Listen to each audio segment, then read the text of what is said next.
ദൈവത്തിൻ്റെ അതിപരിശുദ്ധമായ നാമം വാഴ്ത്തപ്പെടുമാറാകട്ടെ. ദൈവവചനത്തിൻ്റെ സാക്ഷ്യവുമായി ഈ മാധ്യമത്തിൽ കൂടി നിങ്ങളെ അഭിസംബോധന ചെയ്യുവാൻ വലിയവനായ ദൈവം അനുവദിച്ച സന്ദർഭത്തെ ഓർത്ത് ഞാൻ ദൈവത്തെ മഹത്വപ്പെടുത്തുന്നതോടൊപ്പം എല്ലാ ശ്രോതാക്കൾക്കും വീണ്ടും വരുന്ന ക്രിസ്തുയേശുവിൻ്റെ അതിപരിശുദ്ധ നാമത്തിലുള്ള എൻ്റെ സ്നേഹവന്ദനങ്ങൾ പ്രാരംഭമായി അറിയിക്കുകയാണ്. വിശുദ്ധ തിരുവെഴുത്ത് അടിസ്ഥാനത്തിൽ ഈ ലോക ചരിത്രത്തെ വിവിധ യുഗങ്ങളാക്കി തരംതിരിച്ച് ചിന്തിക്കുന്നതിൽ അഞ്ചാമത്തെ യുഗത്തെ പറ്റിയുള്ള പ്രാരംഭ ചിന്ത ഞാൻ കഴിഞ്ഞ സന്ദേശത്തിൽ പങ്കുവച്ചിരുന്നു. പ്രസ്തുത സന്ദേശത്തിൻ്റെ തുടർച്ചയാണ് ഇന്നും ആഗ്രഹിക്കുന്നത്. ന്യായപ്രമാണ യുഗം എന്ന പേരിലാണ് ഈ കാലഘട്ടം അറിയപ്പെടുന്നത്. ഈ യുഗത്തിൽ പ്രധാനമായും ഉൾപ്പെട്ടിരിക്കുന്നത് ദൈവത്താൽ തിരഞ്ഞെടുക്കപ്പെട്ട ഇസ്രായേൽ ജനമാണ്. ഇവർക്കായി ദൈവം വാഗ്ദത്തം ചെയ്ത കനാനിലേക്ക് മിസ്രയീമ്യ അടിമത്തത്തിൽ നിന്നും വിടുവിക്കപ്പെട്ടവരായി യാത്ര ചെയ്യുമ്പോൾ സീനായി മലയിൽ വെച്ചാണ് ദൈവം മോശയിലൂടെ ദൈവിക അരുളപ്പാടുകൾ ഇസ്രായേൽ ജനത്തിനായി നൽകുന്നത്. പുതിയ നിയമത്തിലേക്ക് കടന്നു വരുമ്പോൾ യേശുക്രിസ്തു ഈ കൽപ്പനയിൽ ആദ്യത്തെ 4 ഒറ്റ വാചകത്തിൽ ഒതുക്കി ജനത്തെ പഠിപ്പിക്കുന്നുണ്ട്. നിന്റെ ദൈവമായ കർത്താവിനെ നീ പൂർണ്ണ ഹൃദയത്തോടും പൂർണ്ണ ആത്മാവോടും പൂർണ്ണ ശക്തിയോടും പൂർണ്ണ മനസ്സോടും കൂടെ സ്നേഹിക്കണം. അതായത് ദൈവം മുമ്പാകെയുള്ള നിർവ്യാജ വിശ്വാസം. ദൈവം തൻ്റെ മഹത്വം മറ്റൊരുത്തനും സ്തുതി വിഗ്രഹങ്ങൾക്കും വിട്ടുകൊടുക്കുവാൻ ആഗ്രഹിക്കുന്നില്ല. വിഗ്രഹ ആരാധനയെ ദൈവം പൂർണ്ണമായും വെറുക്കുന്നു. അഖിലാണ്ടത്തിൻ്റെ സൃഷ്ടികർത്താവായ സകല ചരാചരങ്ങളുടെയും പരിപാലകനും നിയന്ത്രിതാവും മനുഷ്യവർഗത്തിൻ്റെ രക്ഷിതാവുമായ ദൈവം വാസം ചെയ്യുവാൻ ആഗ്രഹിക്കുന്നത് നമ്മിൽ ഓരോരുത്തരുടെയും ഹൃദയത്തിലാണ്, അഥവാ മനുഷ്യ മനസ്സിലാണ്. ഇതാണ് കഴിഞ്ഞ സന്ദേശത്തിൻ്റെ ചുരുക്കം. തുടർന്നുള്ള 6 കൽപ്പനയെ പുതിയ നിയമത്തിലേക്ക് വരുമ്പോൾ യേശുക്രിസ്തു പഠിപ്പിക്കുന്നത് കൂട്ടുകാരനെ നിന്നെ പോലെ തന്നെ സ്നേഹിക്കണം എന്നതാണ്. അതായത് ഞാൻ നിങ്ങളെ സ്നേഹിച്ചതുപോലെ നിങ്ങളും തമ്മിൽ സ്നേഹിക്കണം. ദൈവവചനത്തിൽ 4 സുവിശേഷങ്ങളിലും നമുക്കിത് കാണുവാനായിട്ട് സാധിക്കും. സ്നേഹത്തെപ്പറ്റി ഇത്രയും ഭംഗിയായി പഠിപ്പിക്കുന്ന മറ്റൊരു ഗ്രന്ഥവും ഈ ഭൂമിയിൽ നമുക്ക് കാണുവാൻ സാധിക്കുകയില്ല. ഇവിടെ അനേക തരത്തിലുള്ള സ്നേഹങ്ങൾ ഉണ്ട്. ഭാര്യ ഭർത്താക്കന്മാർ തമ്മിലുള്ള സ്നേഹം, മക്കളും മാതാപിതാക്കളും തമ്മിലുള്ള സ്നേഹം, കുടുംബാംഗങ്ങൾ തമ്മിലുള്ള സ്നേഹം, കൂട്ടുകാർ പരസ്പരമുള്ള സ്നേഹം, കാമിതാക്കൾ തമ്മിലുള്ള സ്നേഹം, സമൂഹ സ്നേഹം, ദേശസ്നേഹത്തിൻ്റെ ഒരു വലിയ പ്രതിഫലനവും ഈ നാളുകളിൽ നമുക്ക് കാണുവാനായിട്ട് സാധിക്കും. ഈ സ്നേഹങ്ങളിലെല്ലാം വ്യത്യസ്തമായ ലക്ഷ്യങ്ങളോ ഉത്തരവാദിത്തങ്ങളോ കാണുവാനായിട്ട് സാധിക്കും. ആ അർത്ഥത്തിൽ തന്നെയാണ് വ്യത്യസ്തമായ സ്നേഹമായിട്ട് ഇതിനെ വ്യാഖ്യാനിക്കുവാനായിട്ട് സാധിക്കുന്നത്. ഉത്തരവാദിത്തം കൊണ്ടോ എന്തെങ്കിലും ലക്ഷ്യങ്ങൾ സാധിച്ചെടുക്കാൻ വേണ്ടിയിട്ടോ സ്നേഹിക്കുന്നവരുണ്ട്. ഈ സ്നേഹത്തിലെല്ലാം ഏറ്റക്കുറച്ചിലുകളുണ്ട്. അഥവാ മനുഷ്യർ പരസ്പരമുള്ള സ്നേഹം പൂർണ്ണമല്ല. സ്വാർത്ഥതകൾ ഉണ്ടാകാം, അല്ലെങ്കിൽ വ്യാജ സ്നേഹത്തെ ദർശിക്കുവാനായിട്ട് സാധിക്കും. ഉദ്ദേശിച്ച കാര്യങ്ങൾ നടക്കാതെ വരുമ്പോൾ സ്നേഹത്തിൻ്റെ പ്രതിഫലനങ്ങൾ മറ്റു പല രീതികളിൽ കോപമായും ക്രോധമായും അണപൊട്ടി ഒഴുകുന്നതും മറ്റു പല പ്രത്യക്ഷ രീതികളിൽ സ്നേഹത്തിൻ്റെ പ്രതിഫലനങ്ങൾ സമൂഹത്തിൽ നാം കാണുവാനായിട്ട് സാധിക്കും. മത്തായിയുടെ സുവിശേഷം 24-ാം അധ്യായം 12-ാം വാക്യത്തിലേക്ക് കടന്നു വരുമ്പോൾ അവിടെ ദൈവാത്മാവ് രേഖപ്പെടുത്തിയിട്ടുണ്ട്, അധർമ്മം പെരുകുമ്പോൾ സ്നേഹം തണുത്തു പോകും എന്ന്. വേദപുസ്തകാടിസ്ഥാനത്തിൽ സൂക്ഷിക്കുവാനുള്ള ഒരാലോചനയായി ഇത്തരം സ്നേഹത്തെപ്പറ്റി പറഞ്ഞിട്ടുണ്ട്. എന്നാൽ വേദപുസ്തകം പരിചയപ്പെടുത്തുന്ന യഥാർത്ഥ സ്നേഹം ഉപാധികൾ വെച്ചുള്ള സ്നേഹമല്ല. ദൈവം സ്നേഹം തന്നെ എന്നാണ് യോഹന്നാൻ അപ്പോസ്തലൻ പറഞ്ഞിരിക്കുന്നത്. ഈ സ്നേഹം നമ്മിൽ നിന്നും ഒന്നും ആഗ്രഹിച്ചിട്ടുള്ള സ്നേഹമല്ല. ദൈവവചനം സ്നേഹത്തിൻ്റെ സന്ദേശമാണ്. മനുഷ്യർ ദൈവത്തോട് ശത്രുക്കളായിരിക്കുമ്പോൾ, അല്ലെങ്കിൽ ദൈവത്തിൽ നിന്നും അകന്നിരുന്നപ്പോൾ അവരെ തേടി വന്നതാണ് യഥാർത്ഥമായ ദൈവസ്നേഹം.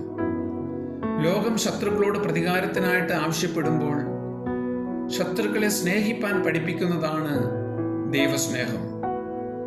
യഥാർത്ഥ സ്നേഹം എന്താണ് എന്ന് യേശുക്രിസ്തു പഠിപ്പിക്കുമ്പോൾ അതിന് വിള്ളലുകൾ വീഴുവാനുള്ള കാരണം എന്താണ് എന്നും 10ാമത്തെ കൽപ്പനയിൽ പ്രതിപാദിക്കുന്നത് കാണുവാൻ സാധിക്കും. ആ കൽപ്പനയെ ഒറ്റവാക്കിൽ സംഗ്രഹിച്ച് പറഞ്ഞാൽ മോഹിക്കരുത് എന്നാണ് കാണുന്നത്. ഈ ചരിത്രത്തിന്റെ ആരംഭം മുതൽ നാം വന്നെത്തിയിരിക്കുന്ന ഈ കാലഘട്ടം വരെയുള്ള ചരിത്രം പരിശോധിച്ചാൽ ഇവിടെ സംഭവിച്ചിട്ടുള്ള എല്ലാ പ്രശ്നത്തിൻ്റെയും അടിസ്ഥാന കാരണം അഥവാ നിർവ്യാജ സ്നേഹത്തിന് വിള്ളലുകൾ വീഴുവാൻ കാരണം മോഹമാണ്. ദൈവവചനത്തിലേക്ക് കടന്നു വരുമ്പോൾ ആദ്യ മനുഷ്യനായ ആദാം മോഹിച്ചു പാപം ചെയ്യുന്നത് കാണുവാനായിട്ട് സാധിക്കും.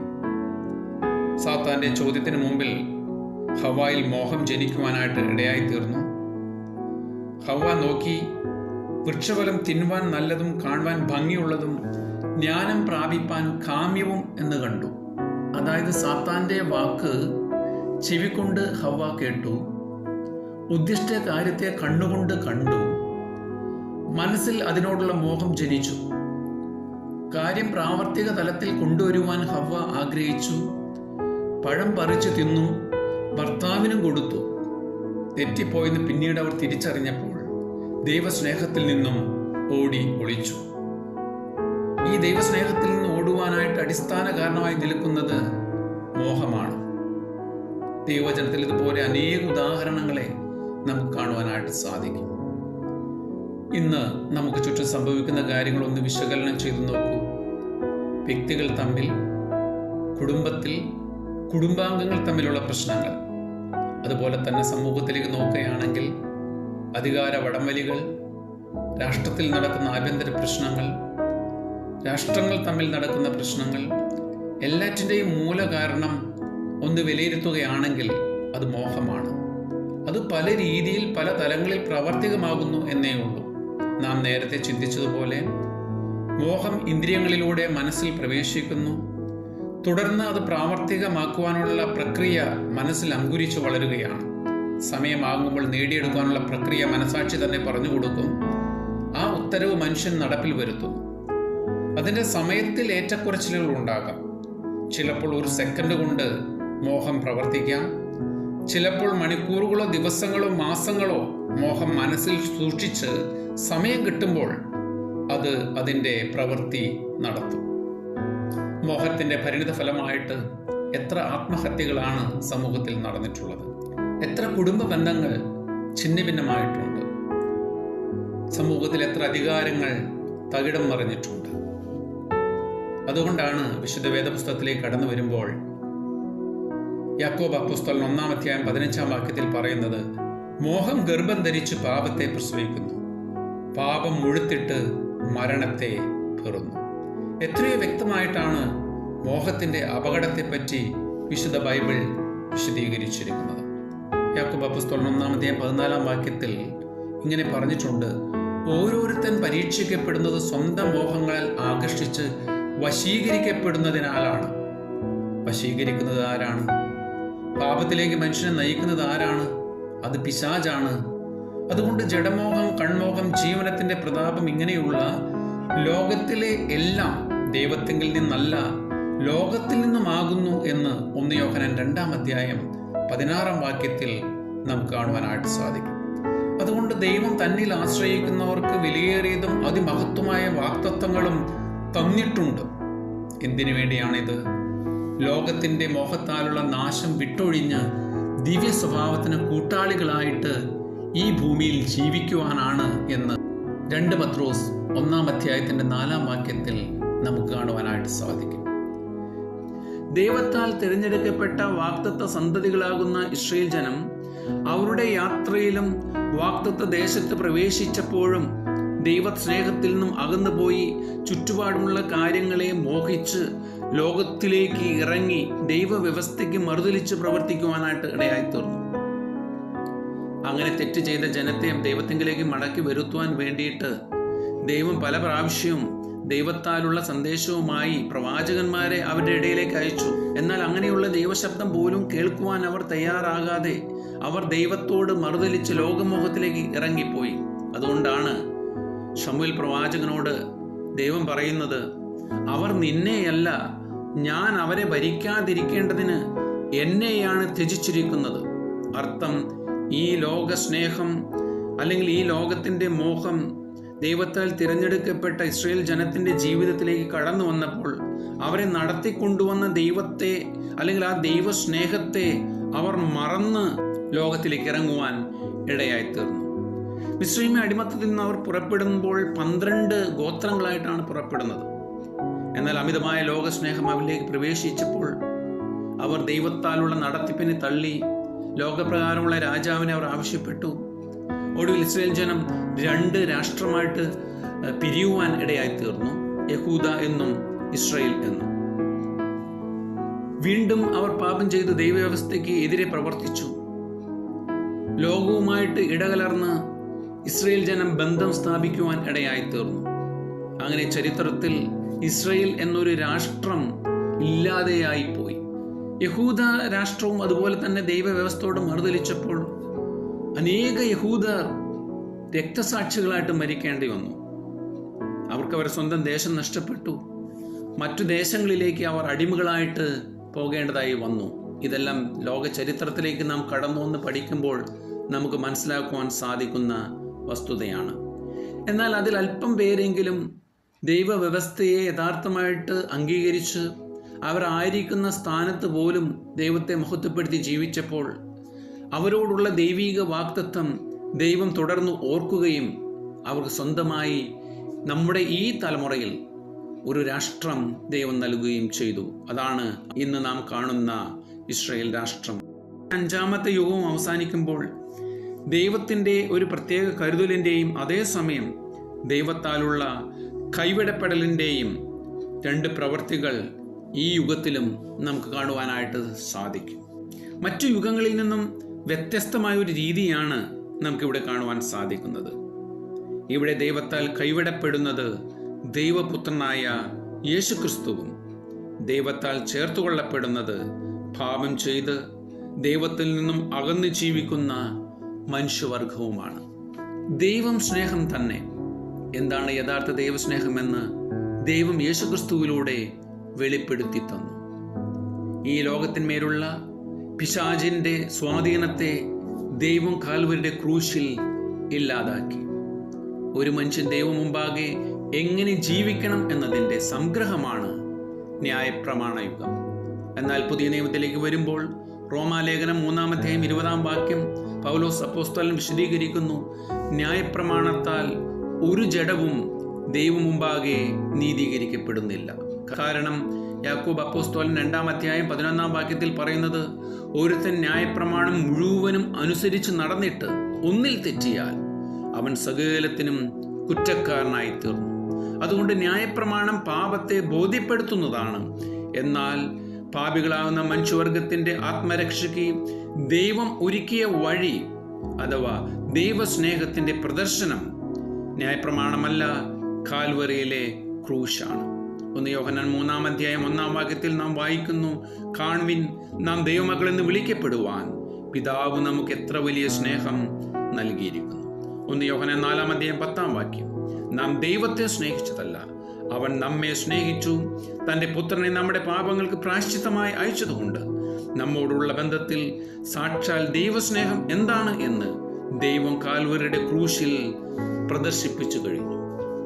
അത് മനുഷ്യന് വേണ്ടി നൽകിയ സ്നേഹമായതുകൊണ്ട് അംഗീകരിക്കേണ്ടത് മനുഷ്യന്റെ ഉത്തരവാദിത്തമാണ്.